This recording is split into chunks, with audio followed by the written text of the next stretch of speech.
അമേരിക്കക്കാരെന്ന് വെച്ച് കഴിഞ്ഞാൽ ഇവിടുത്തെ പ്രസിഡന്റിന്റെ തന്തയ്ക്ക് വിളിക്കും. ആ പ്രസിഡന്റ് തന്തയ്ക്ക് വിളിക്കാനുള്ള അധികാരവും ആ സ്വാതന്ത്ര്യവും ഇവിടുത്തെ ജനങ്ങൾക്കുള്ളത് കൊണ്ട് അപ്പൊ അമേരിക്ക സാധാരണ ചെയ്യുന്ന ഒരു സ്ട്രാറ്റജി, എവിടെയെങ്കിലും യുദ്ധം നടത്താൻ പോകുന്നുണ്ടെങ്കിൽ ഇപ്പൊ ആദ്യം ഇറാനെ അടിക്കണം എന്നുണ്ടെങ്കിൽ ആദ്യം ഇറാനെ കൊണ്ട് അമേരിക്കനെ തിരിച്ചടിപ്പിക്കാനുള്ള പണി ഇവർ ചെയ്തു. ഇത് നമ്മളിപ്പോ ഈ കാര്യങ്ങളൊക്കെ ചർച്ച ചെയ്യുമ്പോഴും നമ്മൾ ഒരു കാര്യം വിട്ടുപോകരുത്. അതായത് ഈ സൈനിക നടപടികൾ കൊണ്ട് മാത്രം ഈ ഇറാന്റെ ഈ ഒരു പ്രതിസന്ധിക്ക് ശാശ്വത പരിഹാരം കാണാൻ പറ്റുമെന്ന് തോന്നുന്നില്ല. അമേരിക്കയ്ക്ക് വേണ്ടത് എന്നാന്ന് വെച്ച് കഴിഞ്ഞാൽ വന്ധീകരിക്കപ്പെട്ട ഒരു ഇറാൻ, അതായത് ഒരു കപ്പാസിറ്റി ഇല്ല എന്നാൽ ഭീഷണിപ്പെടുത്താൻ പറ്റുന്ന രീതിയിൽ ഈ ഇറാനെ മെരുക്കിയെടുക്കുക എന്നുള്ളതും. ഒന്നാമതായി എനിക്ക് പറയാനുള്ള, യുദ്ധം ഒന്നിനും ഒരു പരിഹാരമല്ല. ലോകാരംഭം മുതൽ യുദ്ധം ബലഹീനനെ ആക്രമിക്കുന്നു. ചിലത് ആധുനിക പരിഷ്കൃത സമൂഹത്തിൽ യുദ്ധം എന്ന് പറയുന്നത് ഒരു മ്ലേച്ഛകരമായ ഒരു സംഭവമായിട്ട് മാറുകയാണ്. വളരെ പെട്ടെന്ന് ഡിസിഷൻ എടുക്കാൻ കപ്പാസിറ്റി ഉള്ള ഒരു പ്രസിഡന്റ് ആയതുകൊണ്ട് അദ്ദേഹം പൊട്ടനാണ്, ഭ്രാന്തനാണെന്നൊക്കെ നമ്മുടെ നാട്ടില് പത്രക്കാർ പറയാറുണ്ടെങ്കിലും അയാള് ഒരു പൊട്ടത്തരമൊന്നുമല്ല. അയാള് കാണിക്കുന്നത് ഇതിന്റെ പുറകിലെല്ലാം ഇപ്പൊ താരിഫ് നടത്തി അയാൾ ചെയ്യുന്നതിനെല്ലാം ഒരു എൻഡ് റിസൾട്ട് ഉണ്ടാക്കി. പ്രവാസിയാണോ? നാട്ടിലെ കാര്യങ്ങളോട് പ്രയാസപ്പെടുന്നുണ്ടോ? വിഷമിക്കണ്ട.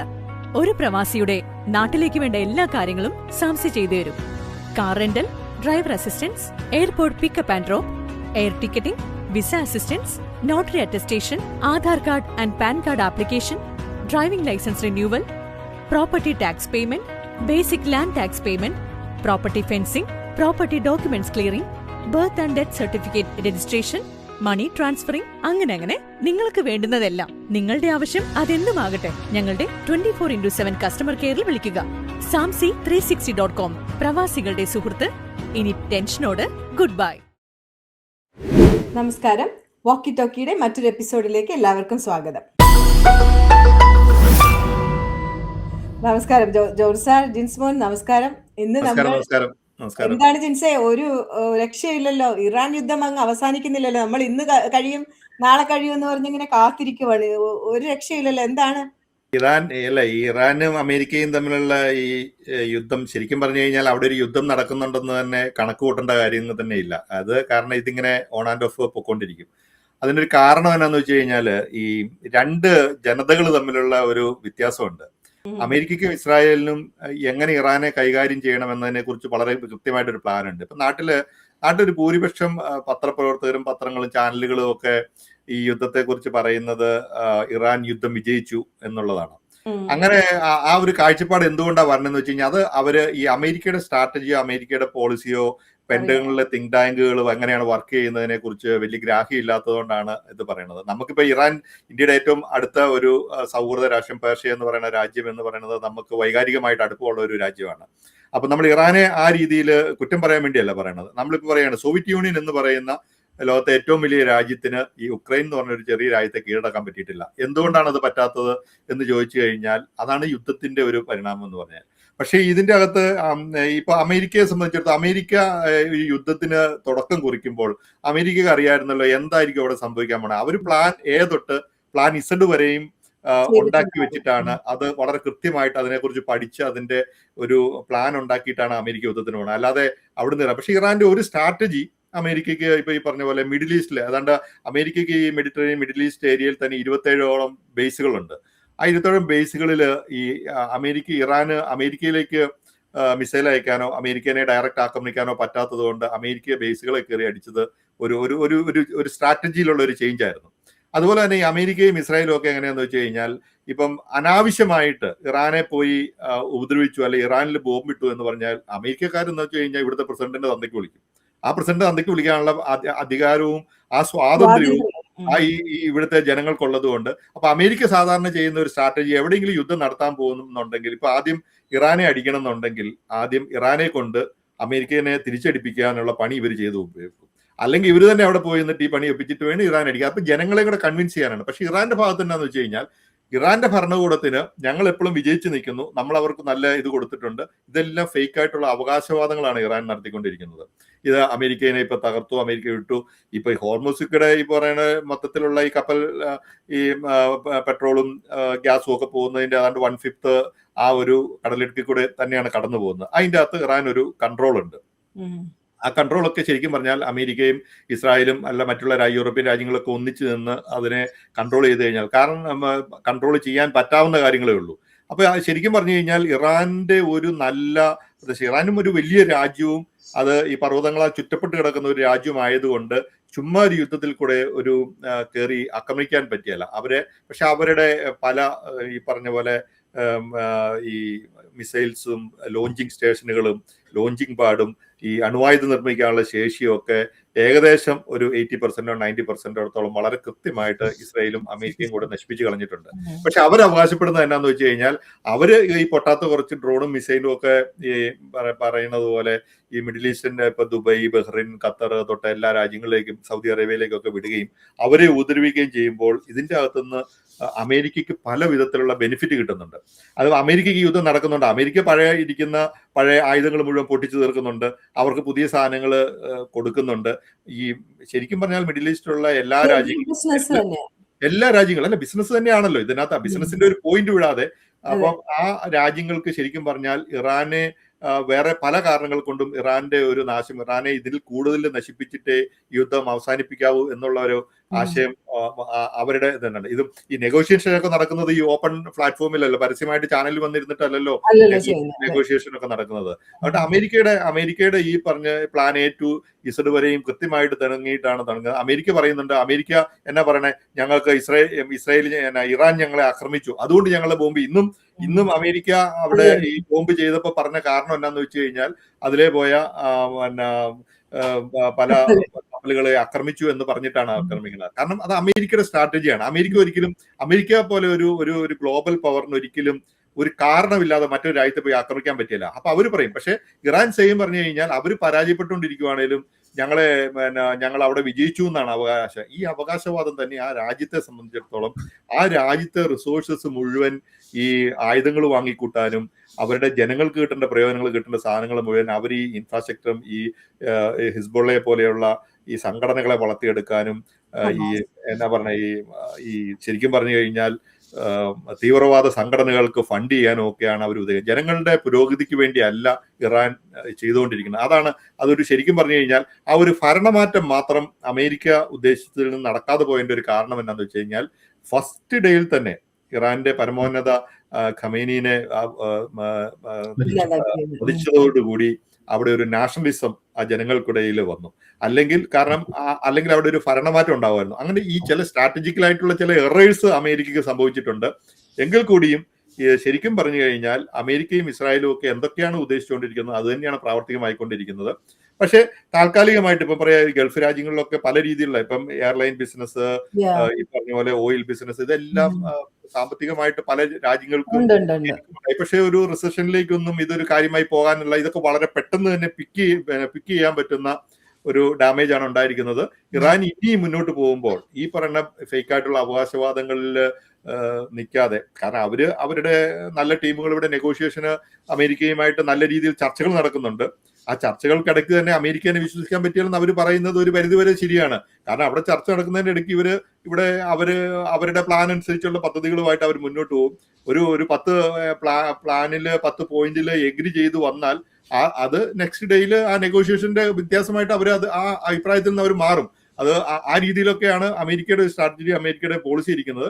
പക്ഷെ ആത്യന്തികമായിട്ട് ഒരു ജനാധിപത്യ രാജ്യം എന്ന നിലയിൽ ഇവിടുത്തെ ജനങ്ങളോട് മറുപടി പറയേണ്ടത് ഇവിടുത്തെ ഒരു പ്രസിഡന്റിന് ഉത്തരവാദിത്തമുള്ളത് കൊണ്ട് ആ ഒരു കൺട്രോള് അമേരിക്ക ഒരിക്കലും ഈ പറഞ്ഞ ഒരു ഫേക്കായിട്ടുള്ള അവകാശവാദത്തിന് പോയല്ല. പിന്നെ ട്രംപ് എന്ന് പറയുന്ന ശരിക്കും പറഞ്ഞ ഒരു തീരുമാനം വളരെ പെട്ടെന്ന് ഡിസിഷൻ എടുക്കാൻ കപ്പാസിറ്റി ഉള്ള ഒരു പ്രസിഡന്റ് ആയതുകൊണ്ട് അദ്ദേഹം പൊട്ടനാണ്, ഭ്രാന്തനാണെന്നൊക്കെ നമ്മുടെ നാട്ടില് പത്രക്കാർ പറയാറുണ്ടെങ്കിലും അയാള് ഒരു പൊട്ടത്തരമൊന്നുമല്ല. അയാള് കാണിക്കുന്നത് ഇതിന്റെ പുറകിലെല്ലാം ഇപ്പൊ താരിഫ് നടത്തി അയാൾ ചെയ്യുന്നതിനെല്ലാം ഒരു എൻഡ് റിസൾട്ട് ഉണ്ടാക്കുന്നുണ്ട്.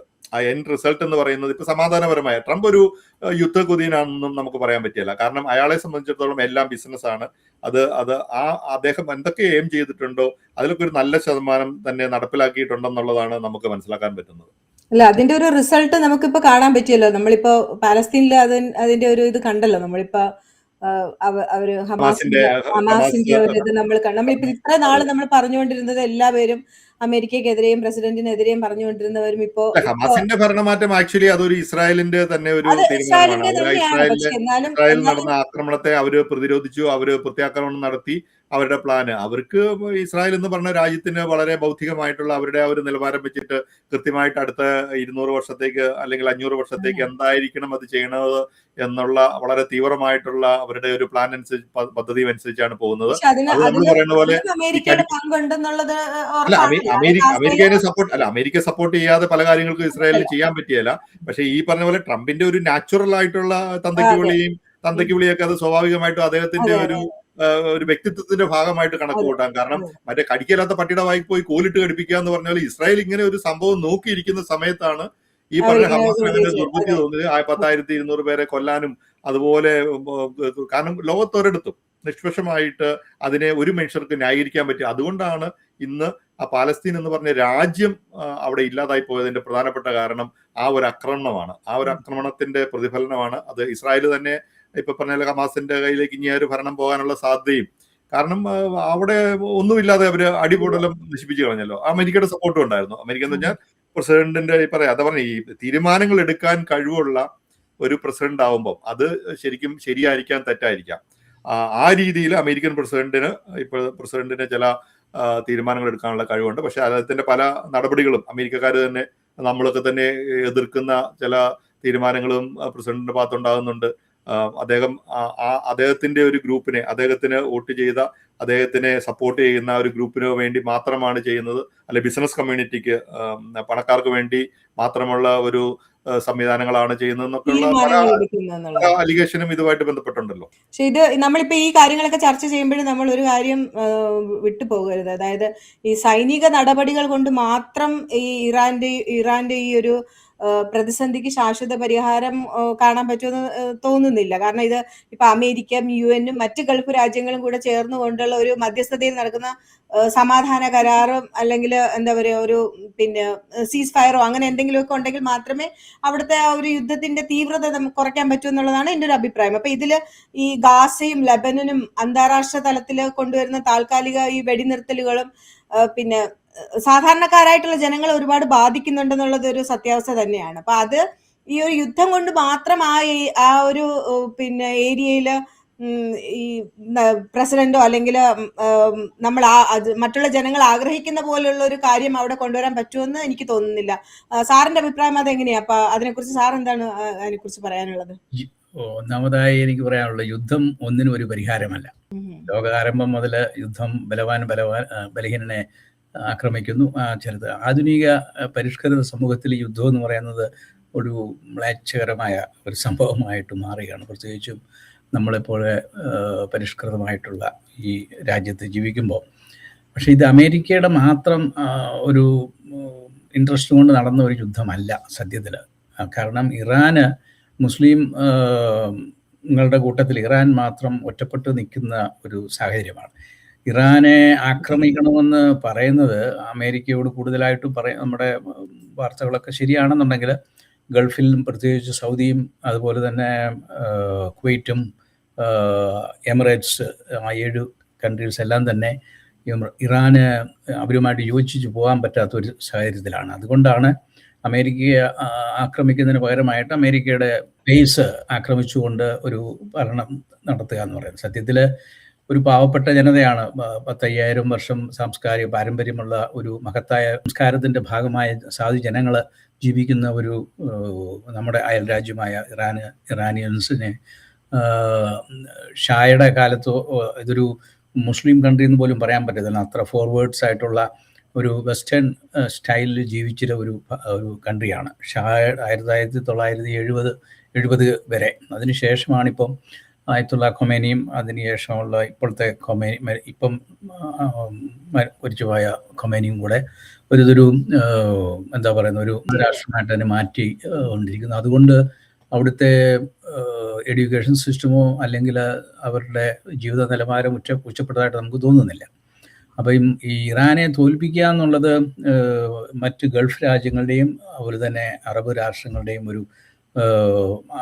അവരാണ് അമേരിക്കയെ കൊണ്ട് ഫോഴ്സ് ചെയ്യിച്ച് യുദ്ധം ചെയ്യിക്കുന്നത്. പിന്നെ ഇറാനെ തകർക്കാനും അമേരിക്കയ്ക്ക് താല്പര്യമില്ല. കാരണം ഇത് നമ്മുടെ ഒരു എന്താ പറയുന്നത്, ഇതൊരു ബിസിനസ് സ്നാക്സ് ആണ്. ഈ ഗൾഫ് കൺട്രീസിൽ നിന്നൊക്കെ അമേരിക്ക വളരെയധികം ഗുണം കിട്ടണമെന്നുണ്ടെങ്കിൽ ഇറാൻ അവിടെ നിലനിന്നെങ്കിൽ മാത്രമേ ഈ തരത്തിലുള്ള അല്ലെങ്കിൽ ഇറാൻ അവിടെ ഇല്ലെന്നുണ്ടെങ്കിൽ ഗൾഫ് രാജ്യങ്ങൾക്ക് വേറൊരു ത്രെട്ടില്ല, ഒരിടത്തും ത്രെട്ടില്ല.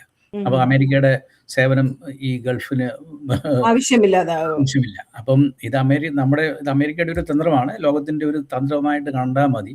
അമേരിക്ക ഇറാനെ പൂർണ്ണമായിട്ട് തകർത്ത് കളയത്തില്ല. കാരണം ഇറാൻ എന്ന് പറയുന്ന ഒരു രാഷ്ട്രം അവിടെ ഇല്ല എന്നുണ്ടെങ്കിൽ പിന്നെ ഈ ഗൾഫ് രാഷ്ട്രങ്ങളൊന്നും തന്നെ അമേരിക്കയുടെ ചേരിയിലേക്ക് പോകേണ്ട കാര്യമില്ല. കാരണം അവർക്ക് പിന്നെ വേറെ അവരുടെ നിലനിൽപ്പിന് ഭംഗം വരുന്ന ഒരു കാര്യവും അവരുടെ ചുറ്റുപാടിലില്ല. അപ്പോൾ ഇത് ഒരു ആഗോള പ്രതിസന്ധിയാണ്. പിന്നെ ഇസ്രയേലും പാലസ്തീനും അല്ലെങ്കിൽ ഗാസയും ഇതൊക്കെ 4000 വർഷങ്ങൾക്ക് മുമ്പ് തുടങ്ങിയ യുദ്ധത്തിൻ്റെ പരമ്പര അത് അവസാനിക്കുകയില്ല, അവസാനിക്കാതെ തന്നെ നടക്കും. അതാണ് ബൈബിൾ വിശ്വസിക്കുന്നുണ്ടെങ്കിലും ഇല്ലെങ്കിലും ആ ബൈബിളിൽ കാണുന്ന എഴുത്തുകൾ നമ്മൾ നോക്കുമ്പോൾ അബ്രഹാമിനെ നമ്മൾ ഉദ്ദേശിക്കുന്ന പോലെ ആദ്യത്തെ സാറ ഉണ്ടായിരുന്നു, അല്ലെങ്കിൽ കെത്തൂറ, അങ്ങനെ 2 ഭാര്യകൾ, വീണ്ടും ഒരു 4 ഭാര്യമാരുണ്ട്.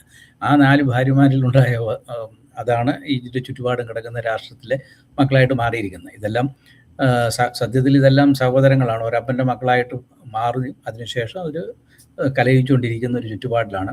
എനിവേ നമ്മൾ ആധുനിക പരിഷ്കൃത സമൂഹത്തിൽ നമുക്ക് ഈ യുദ്ധം ഒരു ശാശ്വതമായിട്ടുള്ള അതിന് എത്രയും പെട്ടെന്ന് ഒരു സമാധാന കരാറിൽ ഏർപ്പെട്ടുകൊണ്ട് നമ്മൾ ഇറാനെ ഇപ്പം സത്യത്തിൽ എനിക്ക് തോന്നുന്നു ട്രംപ് ഒന്ന് അയഞ്ഞിട്ടുണ്ട്. ഇറാൻ്റെ ഉള്ള ആ ഒരു വാശി അങ്ങനെ ഇല്ല. ഇറാനെ എങ്ങനെയാലും ഇതൊന്ന് അവസാനിപ്പിക്കണമെന്ന് ട്രംപ് ആഗ്രഹിക്കുന്നതായിട്ടാണ് എനിക്ക് തോന്നുന്നത്. അപ്പം ഇറാന് അവരുടെ പിടിച്ചു നിൽക്കാൻ വേണ്ടി അവർ പറയുന്നുണ്ട്. സത്യത്തിൽ അവരുടെ എന്തോ ഉണ്ടെന്ന് നമുക്ക് അറിയില്ല, സത്യത്തിൽ ഒന്നും കാണത്തില്ലായിരിക്കും വളരെ. കാരണം ബേസുകൾ കംപ്ലീറ്റ് ഒക്കെ നശിക്കപ്പെട്ടു കഴിഞ്ഞു. പിന്നെ നമ്മുടെ ഒരു ജനതയുടെ ഒരു രാഷ്ട്രത്തിന്റെ സമ്പത്ത് എന്ന് പറയുന്നത് അവിടുത്തെ ജനങ്ങളാണ്. 9.5 കോടി ക്രോഡ്സ് ജനങ്ങളാണ് അവിടെ ഉള്ളത്. അതിപ്പം ആദ്യമേ തന്നെ അവരുടെ ടോപ്പ് സുപ്രീം ലീഡറെ വധിച്ചതോടുകൂടി അവർക്ക് ആ ഒരു ഒരുമ അവർ കിട്ടി. ഇന്നിപ്പം കണ്ടു ഏതാണ്ട് 20 മില്യൺ ആൾക്കാരാണ് വിലാപയാത്രയിൽ പങ്കെടുത്തുകൊണ്ടിരിക്കുന്നത്. നാളെ കഴിഞ്ഞിട്ടാണ് അതിൻ്റെ അടക്കം. അപ്പം ലോകത്ത് ഇതുപോലെ ഒരുമിച്ച് കൂടാനുള്ള ഒരു ജനസാഗരം ചരിത്രത്തിൽ എണ്ണപ്പെടുത്തുന്ന ഒരു സാഗരമായിരിക്കും 9-ാം തീയതി നമുക്ക് കാണാൻ പോകുന്നത്. ഇപ്പം തന്നെ 20 മില്യൺ കണ്ട്, അത് 2 കോടി ആൾക്കാരോളമാണ് വന്നതായിട്ടാണ് നമുക്ക് റിപ്പോർട്ടുകൾ പരിശോധിച്ചാൽ കാണുന്നത്. അപ്പം എനിവേ ഇത് എത്രയും പെട്ടെന്ന് നിർത്തുക, സമാധാന കരാറ് ഉണ്ടാകട്ടെ എന്ന് നമുക്ക് പ്രതീക്ഷിക്കാം. അതിനുവേണ്ടി പ്രവർത്തിക്കാൻ ഭരണകർത്താക്കൾക്ക് കഴിയട്ടെ എന്ന് നമുക്ക് ആശംസിക്കാം, ആഗ്രഹിക്കാം, പ്രാർത്ഥിക്കാം. ഈ മിഡിൽ ഈസ്റ്റിലാണെങ്കിൽ പോലും ഒരു ശാശ്വതമായിട്ടുള്ള സമാധാനം ഉണ്ടാകണമെന്നുണ്ടെങ്കിൽ ഈ 2 കൂട്ടരും ഇപ്പൊ ജിൻസിമോൻ പറഞ്ഞതുപോലെ അവർ പറയുന്ന കപടമായിട്ടുള്ള പിന്നെ ഓരോ കാര്യങ്ങൾ അവർ വീരവാദങ്ങൾ മുഴക്കുന്നെന്ന് പറഞ്ഞു ഇപ്പൊ നമ്മൾ നേരത്തെ സംസാരിച്ച പോലെ തന്നെ അതൊക്കെ ഒഴിവാക്കിയിട്ട് ഒരു സമാധാന കരാറിലേക്ക് വരികയാണെന്നുണ്ടെങ്കിൽ ഈ ഹോർമൂസ് കടലിടുക്ക് ഇപ്പോ ജോർജ് സാർ പറഞ്ഞു ഇറാനെ അങ്ങനെ തന്നെ നിർത്തിയാൽ മാത്രമേ അമേരിക്കയ്ക്ക് അവിടെ ഒരു കൺട്രോൾ ഉണ്ടാവത്തുള്ളൂ. അങ്ങനെയാണെങ്കിൽ ഒരു തീരുമാനം വരുമ്പോഴത്തേനും ഹോർമൂസ് കടലിടുക്കിന്റെ കൺട്രോള് ഇങ്ങോട്ടേക്ക് വന്നിട്ട് അങ്ങനെ ഒരു തീരുമാനം ഉണ്ടാകാൻ സാധ്യതയുണ്ടോ ജിൻസ്മോനെ?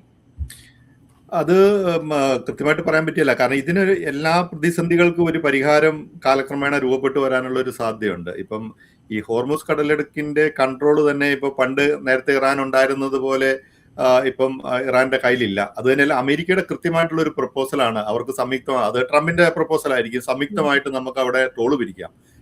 ആത്യന്തികമായിട്ട് അതിന്റെ ബെനിഫിഷ്യറി എന്ന് പറയുന്നത് അമേരിക്കയും ഇറാനും മാത്രമായി തീരും. കാരണം അങ്ങനെ ഒരു അവകാശവാദം അത് ആദ്യം ഒരു കാരണവശാലും ഇറാന് അംഗീകരിക്കാൻ പറ്റുകയില്ല. ട്രംപിനെ സംബന്ധിച്ചിടത്തോളം ഇപ്പൊ യൂറോപ്യൻ രാജ്യങ്ങളായിക്കോട്ടെ, ഇന്ത്യ ആയിക്കോട്ടെ, ആ ഹോർമൂസ് കടലിടുക്കിലൂടെ എണ്ണയും വാതകവും കൊണ്ടുപോകുന്ന ആൾക്കാരുടെ കയ്യിൽ നിന്ന് ഒരു ചുങ്കം പിടിക്കുക എന്ന് പറയുന്നത് അദ്ദേഹത്തിനെ സംബന്ധിച്ചിടത്തോളം ഒരു വലിയ അഡ്വാൻറ്റേജ് ആയിരിക്കും. എന്ന് വെച്ചാൽ അദ്ദേഹം എന്ന് പറയുന്നത് നമ്മൾ അമേരിക്ക എന്ന് പറഞ്ഞ രാജ്യത്തെ സംബന്ധിച്ചിടത്തോളം ഈ യുദ്ധത്തിന്റെ പരിണത ഫലമായിട്ട് കിട്ടുന്ന ഒരു കാര്യമായിരിക്കും അത്. അമേരിക്കയ്ക്ക് വേണ്ടത് എന്നാന്ന് വെച്ച് കഴിഞ്ഞാൽ വന്ധീകരിക്കപ്പെട്ട ഒരു ഇറാൻ, അതായത് ഒരു കപ്പാസിറ്റി ഇല്ല എന്നാൽ ഭീഷണിപ്പെടുത്താൻ പറ്റുന്ന രീതിയിൽ ഈ ഇറാനെ മെരുക്കിയെടുക്കുക എന്നുള്ളതും അമേരിക്കയുടെ താല്പര്യങ്ങൾ മിഡിൽ ഈസ്റ്റിലും മറ്റുള്ള രാജ്യങ്ങളിലും നടപ്പിലാകാൻ വേണ്ടിയിട്ട്. ഈ അമേരിക്കയുടെ താല്പര്യങ്ങൾ എന്ന് പറയുമ്പോൾ ഈ വളരെ ഇപ്പം ഈ സൗദി തൊട്ട് ഈ പറഞ്ഞ പോലെ ബഹ്റൈനിലെയോ അല്ലെ ഇവിടെയുള്ള രാജാക്കന്മാർക്കൊക്കെ ഈ ഇറാന്റെ ഒരു നാശം, ഇറാന്റെ ഒരു കപ്പാസിറ്റി ഇല്ലാത്ത ഒരു ഇറാനെയാണ് അവർക്ക് എല്ലാവർക്കും വേണ്ടത്. അത് അമേരിക്കയെക്കാളും വലിയ താല്പര്യം അവർക്കുണ്ട്. കാരണം ഇതിനെ ഈ പറഞ്ഞ പോലെ മതപരമായ ചില ചട്ടക്കൂടിൽ നമ്മൾ കാണുന്നത് കൊണ്ടാണ് ശരിക്കും പറഞ്ഞു കഴിഞ്ഞാൽ ഈ ഇറാനും ഒരു അമേരിക്കയും തമ്മിലുള്ള യുദ്ധമായിട്ട് തന്നെ കാണുന്നത്. അപ്പോൾ അമേരിക്കയുടെ താല്പര്യങ്ങൾ എന്താണെന്ന് മനസ്സിലാക്കാൻ പറ്റാത്ത, ബോധ്യമില്ലാത്ത ഭരണാധികാരികളൊന്നുമല്ല മിഡിൽ ഈസ്റ്റിൽ ഇരിക്കുന്നത്. കാരണം ഇതിനകത്തെല്ലാം ഈ പറയുന്ന എല്ലാ ഈ ഇങ്ങനെയുള്ള ട്രാൻസാക്ഷന്റെയും ബെനിഫിഷ്യറീസ് എന്ന് പറയുന്നത് അമേരിക്ക പോലെ തന്നെ മിഡിൽ ഈസ്റ്റേൺ രാജ്യങ്ങൾ കൂടിയാണ്. കാരണം ഇതൊക്കെ സംയുക്തമായിട്ട് നടത്തുന്ന പല ക്ലോസ് ഡോർ ചർച്ചകളുടെ ഫലമായിട്ടാണ് ആ പരിപാടികൾ നടന്നുകൊണ്ടിരിക്കുന്നത്. അപ്പം ശരിക്കും പറഞ്ഞാൽ അമേരിക്കയെ പോലെ തന്നെ ഇതിന്റെ പരിണത ഫലം ഡയറക്റ്റ് അനുഭവിക്കുന്ന രാജ്യങ്ങളും ബെനിഫിഷ്യറീസ് ആയതുകൊണ്ടാണ് ഈ യുദ്ധത്തിന് ഒരു നമ്മൾ പറഞ്ഞ ഒരു ഫുൾ സ്റ്റോപ്പ് ഇടാനായിട്ട് പറയുന്ന രീതിയിൽ യുദ്ധം അവസാനിപ്പിക്കാനായിട്ട് വരും. പക്ഷെ അതിന്റെ ഒരു ബ്ലെയിം എന്ന് പറയുമ്പോൾ ഭരണാധികാരി എന്ന് പറയുമ്പോൾ ട്രംപ് പരാജയപ്പെട്ടു എന്ന് പറയാനും അല്ലെങ്കിൽ ഇറാൻ ഈ യുദ്ധത്തിൽ വിജയിച്ചു എന്ന് അവകാശപ്പെടാനും ഒക്കെയുള്ള സ്വാതന്ത്ര്യം അങ്ങനെയുള്ള രാജ്യങ്ങളിലുണ്ട്, അങ്ങനെയുള്ള പത്രക്കാർക്കും ഉണ്ടാവും, അങ്ങനെയുള്ള മാധ്യമപ്രവർത്തകർക്കും ഉണ്ടാവും പറയാം. യാഥാർത്ഥ്യം എന്ന് പറയുന്നത് ഇതാണ്. നമ്മളിപ്പോ ഒരു നിഷ്പക്ഷമായിട്ട് നോക്കിക്കഴിഞ്ഞാൽ ഈ ഒരു യുദ്ധത്തില് അമേരിക്ക ഉദ്ദേശിച്ചതിൽ അമേരിക്കയും ഇസ്രായേലും കൂടെ സംയുക്തമായിട്ട് ഉദ്ദേശിച്ചതിന്റെ ഒരു 70%-80% നേട്ടം ഉണ്ടാക്കിയിട്ടുണ്ടെന്ന് തന്നെയാണ് നമുക്ക് മനസ്സിലാക്കുന്നത്, പല കാരണങ്ങൾ കൊണ്ടും. പിന്നെ ഈ ഹോർമൂസിന്റെ ഈ ഫൈനൽ വന്നു കഴിഞ്ഞാൽ ഈ ഒരു കോൺട്രാക്റ്റിലേക്ക് എത്തുമ്പോൾ ഈ ഹോർമൂസ് കടലിടുക്കിന്റെ നിയന്ത്രണത്തിലുണ്ടാകുന്ന ചില കാര്യങ്ങൾ, കാരണം ആ ഒരു നിയന്ത്രണത്തിൽ ഒരു ചുങ്കം പിരിക്കുക അല്ലെങ്കിൽ അതിനൊരു താരിഫ് വിരിക്കുക എന്ന് പറയുന്നത് അമേരിക്കയുടെ സഖ്യകക്ഷികളായിട്ടുള്ള അല്ലെ നാറ്റോ സഖ്യകക്ഷികളായിട്ടുള്ള യൂറോപ്പിലെ ഒരു രാജ്യങ്ങൾക്കും അംഗീകരിക്കാൻ പറ്റിയല്ല. ഇതിന്റെ അധികമായിട്ട് ഇതിന്റെ ഈ പണം കൊടുക്കേണ്ടത് ആരാണ്?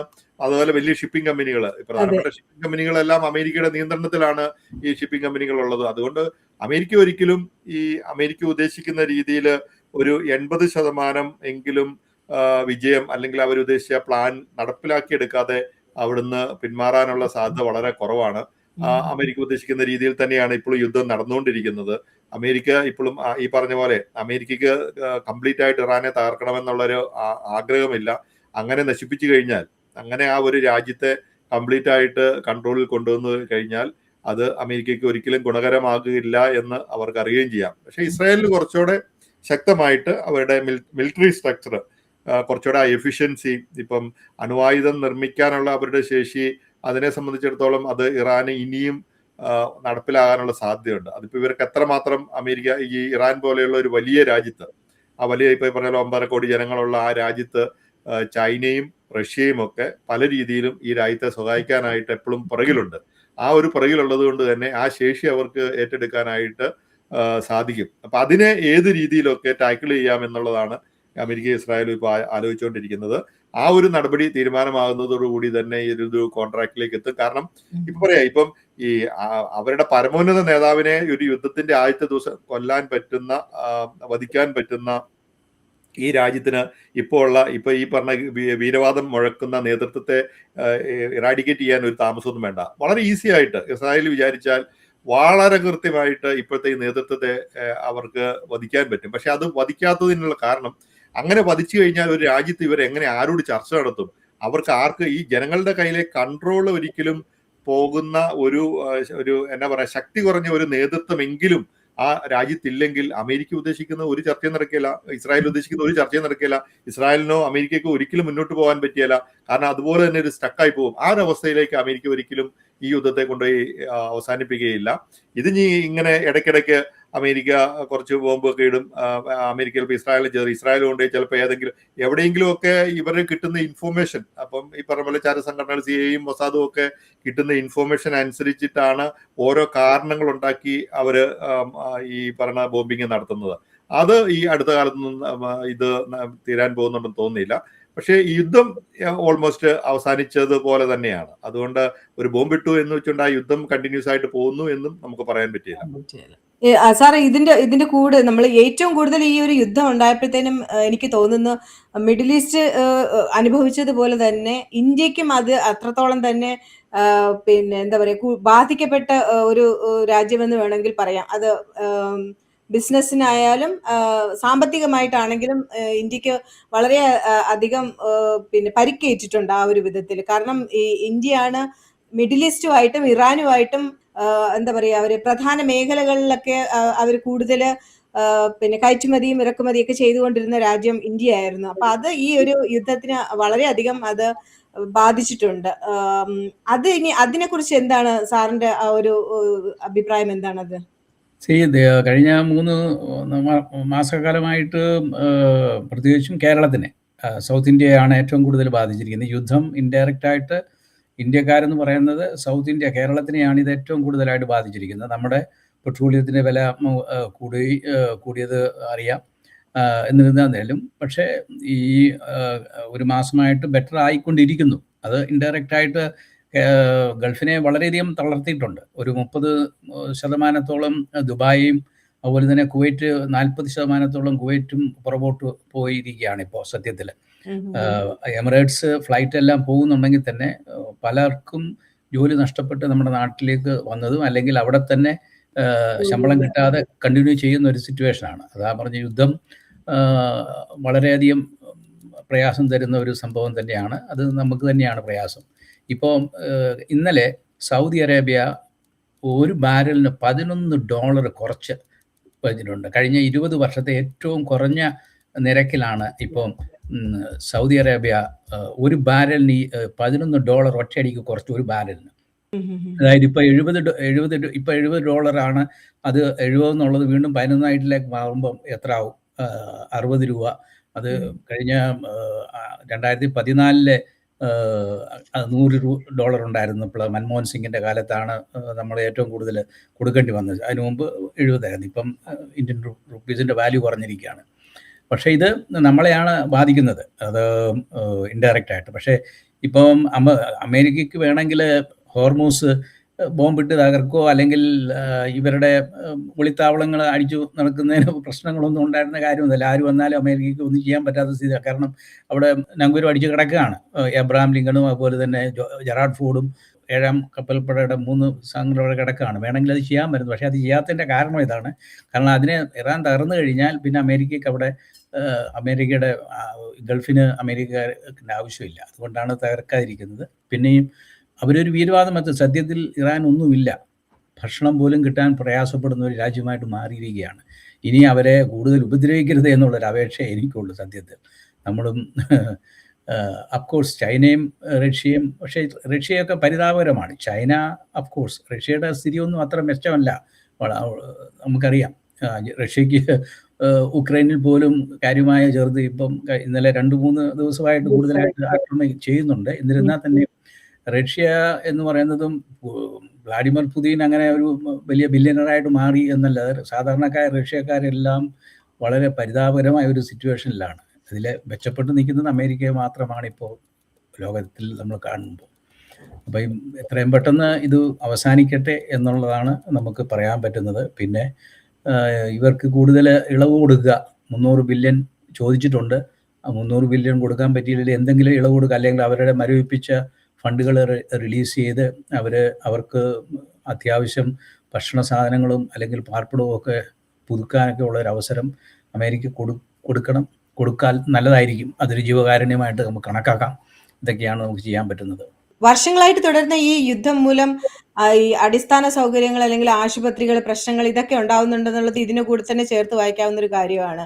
ജിൻസ്മോൻ ഇതിനെക്കുറിച്ച് കൂടെ പറഞ്ഞുകൊണ്ട് നമുക്ക് ഇത് വൈൻഡപ്പ് ചെയ്യാം. എന്താണ് ജിൻസ്മോൻ അതിനെക്കുറിച്ച് പറയാനുള്ളത്? ഈ യുദ്ധത്തിൽ നമ്മളിപ്പോൾ എന്തായാലും അമേരിക്കയുടെയും ഇറാന്റെയും ഇസ്രായേലിന്റെയും മറ്റു ലോകരാഷ്ട്രങ്ങളുടെയും UN-ന്റെയും ഒക്കെ നമ്മൾ പങ്കുകളും അതൊക്കെ നമ്മൾ സംസാരിച്ചു. പക്ഷെ ഇങ്ങനൊരു യുദ്ധം ആവശ്യമാണോ എന്ന് ചോദിച്ചാൽ ആരും തന്നെ അത് സമ്മതിക്കത്തില്ല. നമുക്കൊരു യുദ്ധം, നമുക്ക് ലോകത്തിൽ ഒരിടത്തും തന്നെ യുദ്ധം ആരും തന്നെ അത് വേണമെന്ന് ആഗ്രഹിക്കുന്ന ആരും തന്നെ ഉണ്ടാവുമെന്ന് എനിക്ക് തോന്നുന്നില്ല. ഇങ്ങനെ കുറെ സംഘർഷത്തിൽ ജീവിക്കുന്ന ആളുകളുടെ ഒരു അവസ്ഥ നമ്മൾ ആലോചിക്കുമ്പോൾ അതെങ്ങനെ നമുക്ക് കാണാൻ പറ്റും ജിൻസ്? അല്ല പക്ഷേ അതിനെക്കുറിച്ച് നമുക്ക് പറയുമ്പോൾ ഈ എപ്പോഴും യുദ്ധത്തിന്റെ കെടുതികൾ എന്ന് പറയുന്നത് അനുഭവിക്കുന്നത് സാധാരണ ജനങ്ങളായിരിക്കും. അതിപ്പം ഇറാനിലെയും വളരെ സാധാരണക്കാരായിട്ടുള്ള ജനങ്ങൾ. പക്ഷേ ഇറാനിലെ സാധാരണ ജനങ്ങളെ ആ ഒരു മതഭരണകൂടം എങ്ങനെയാണ് അടിച്ചമർത്തി കൊണ്ടുപോകേണ്ടിയിരുന്നതെന്നുള്ള ഈ ന്യൂസ് ഇപ്പം ആ രാജ്യത്തെ ഒരു ഷാ ഭരണകാലത്തുണ്ടായിരുന്ന ആ രാജ്യത്തിന്റെ ഒക്കെ ഉന്നതിയിലും ഒരു മതഭരണകൂടത്തിന്റെ വളരെ തീവ്രമായ കർക്കശമായ അടിച്ചമർത്തലുകളുടെ ഒരു ജനത ശരിക്കും പറഞ്ഞാൽ പുറത്തു കടക്കാൻ വേണ്ടി വെമ്പൽ കൊള്ളുന്ന ഒരു യുവതലമുറ എവിടെയുണ്ട്.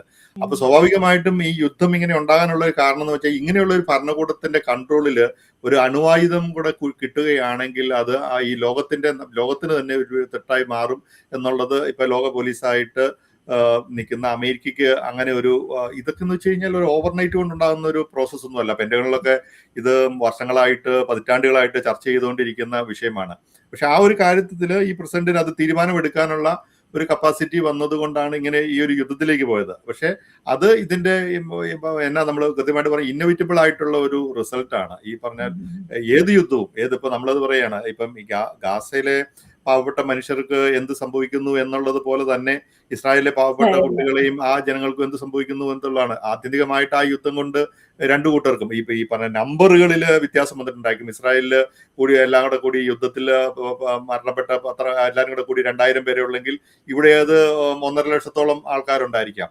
പക്ഷെ ആ നമ്പറിൽ വ്യത്യാസം വന്നിട്ടുണ്ടെങ്കിൽ സഹനത്തിനും ഈ യുദ്ധത്തിന്റെ കെടുതികൾ അനുഭവിക്കുന്ന കാര്യത്തിലും അതിനകത്തൊന്നുമില്ല. പക്ഷെ അത് മാറ്റി നിർത്തിക്കൊണ്ട് പറയാണ്, നമ്മൾ പറയല്ലേ ഇപ്പൊ ഈ ഒരു രാജ്യത്തിന്റെ നന്മയ്ക്ക് വേണ്ടി ഒരു ഗ്രാമത്തിന്റെ നന്മയ്ക്ക് വേണ്ടി ഒരു കുടുംബത്തെയും ബലി കൊടുക്കാമെന്നൊക്കെ പറയുന്ന രീതിയിലുള്ള യുദ്ധത്തിന്റെ ഒരു യുദ്ധതന്ത്രം അതാണ് അതിനകത്ത് നടപ്പ്. അങ്ങനെ ഒരു യുദ്ധമുണ്ടായി. ഇറാനെ ഈ രീതിയിൽ കൺട്രോൾ ചെയ്യേണ്ടത് ആവശ്യമാണെന്നുള്ള ഒരു അഭിപ്രായം ഈ ലോകരാജ്യങ്ങൾക്ക് പൊതുവായിട്ടുണ്ട്. അത് ഇപ്പൊ മതത്തിന്റെ മേലങ്കി അണിയാതെ തന്നെ ചിന്തിക്കുന്ന ആൾക്കാരെ സംബന്ധിച്ചിടത്തോളം ആ രാജ്യത്ത് അത് അങ്ങനെ ഒരു തീരുമാനം വേണം. അതിൽ വളരെയധികം ജനങ്ങൾ അത് കഷ്ടപ്പെടുന്നുണ്ട്. അവർക്കൊക്കെ ആ കഷ്ടപ്പാടുകൾക്കൊക്കെ ഒരു പരിഹാരം ഉണ്ടാകട്ടെ. വളരെ സ്വാതന്ത്ര്യപരമായിട്ട് അല്ലെ ജനാധിപത്യപരമായിട്ടുള്ള ഒരു ഭരണകൂടം അവിടെ അധികാരത്തിൽ വന്ന രാജ്യത്തിന്റെ ഒരു നന്മ മുന്നോട്ട് വരട്ടെ എന്നെല്ലാം നമുക്ക് പ്രതീക്ഷിക്കാം. അമേരിക്കയ്ക്ക് അതിന് ശക്തമായ നേതൃത്വം കൊടുക്കാൻ നൽകട്ടെ എന്നും നമുക്ക് പ്രതീക്ഷിക്കാം.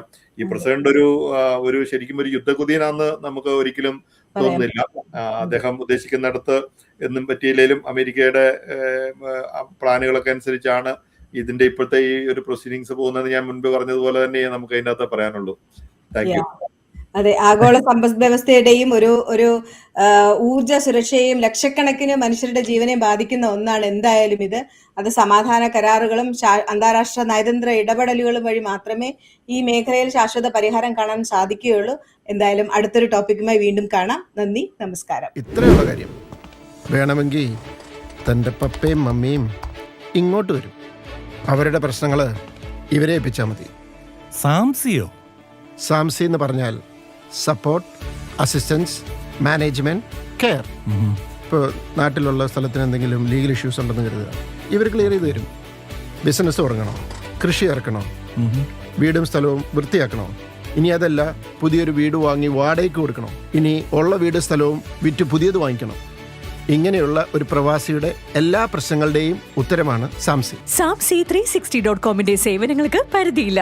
വസ്തു വാങ്ങുവാനും വിൽക്കുവാനും വാടകയ്ക്ക് നൽകുവാനും സാംസിക്ക് കഴിയും. നിങ്ങളുടെ ആവശ്യം എന്തുമാകട്ടെ, ഞങ്ങളുടെ 24/7 കസ്റ്റമർ കെയർ സർവീസിൽ വിളിക്കുക.